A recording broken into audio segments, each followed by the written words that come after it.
Imagine a god who could bless you with ecstasy or drive you insane. A god of wine, art, and joy, who also tore minds apart and danced with death. Not a villain, not a savior, something far more terrifying. This is not the fun-loving drunk you've seen in cartoons. This is the real Dionysus, one of the most dangerous gods in all of Greek mythology. And his madness, it wasn't random. It was vengeance, divine, inevitable, unstoppable.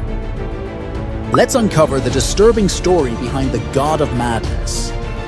Dionysus, also known as Bacchus in Roman myth, was the god of wine, fertility, theater, and ritual madness. But he wasn't born into Olympus like the others. He was an outsider, a child of chaos. Son of Zeus and the mortal Semele, Dionysus' life began in tragedy. Semele was tricked by Hera into demanding Zeus show his true form. When he did, she was incinerated. Zeus saved the unborn Dionysus by sewing him into his thigh, giving birth to him later. Yes, the god of madness was literally born from chaos and flame. Because of his mortal blood, Dionysus was rejected by Olympus. So he was raised in secret by mountain nymphs, far from the eyes of the gods. But as he grew, he began to wander. And wherever he went, things changed.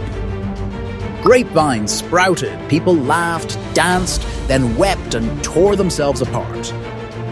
Dionysus didn't just bring joy, he brought release. And sometimes that meant losing control. Unlike other gods, Dionysus didn't hurl lightning bolts or summon storms. He invaded minds. He could bless you with divine intoxication or curse you with divine insanity. He could make kings hallucinate, make women abandon their families, make cities crumble under the weight of their own ecstasy. And worst of all, you might not even know he was doing it. Take King Pentheus of Thebes. He mocked Dionysus, refused to worship him, called his followers, mostly women, mad and immoral. So Dionysus came to Thebes in disguise. He charmed Pentheus, manipulated him, and led him deep into the mountains, dressed as a woman. And there, in the wild frenzy of the Bacchae, the king was torn apart, limb by limb, by his own mother, Agave, who was under Dionysus' spell. When the madness faded, she held her son's head and screamed in horror.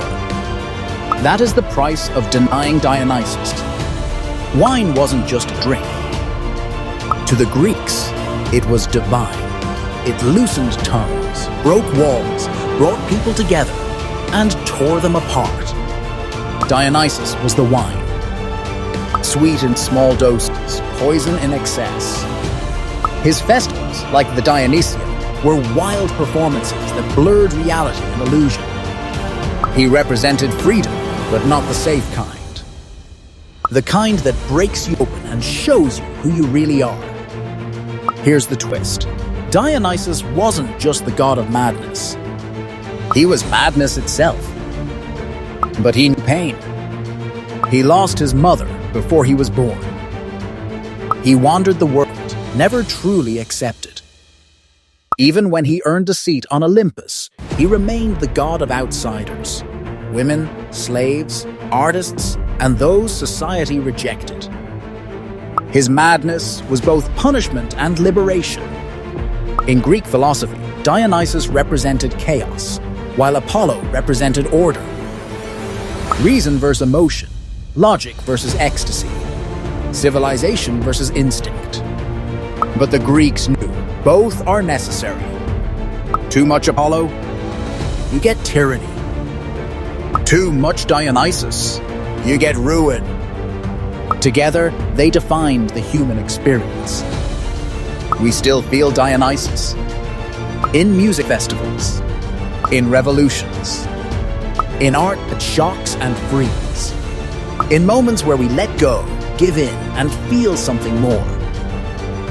He is the voice in the chaos, the freedom in madness, the god who asks, what happens when you let your true self out? So the next time you see Dionysus as a party god, remember this. He wasn't just about fun. He was about transformation. And transformation is never easy. It breaks you. But sometimes, it also sets you free. If you want more deep dives into mythology's most misunderstood figures, subscribe and hit the bell. And let me know, who should we unravel next?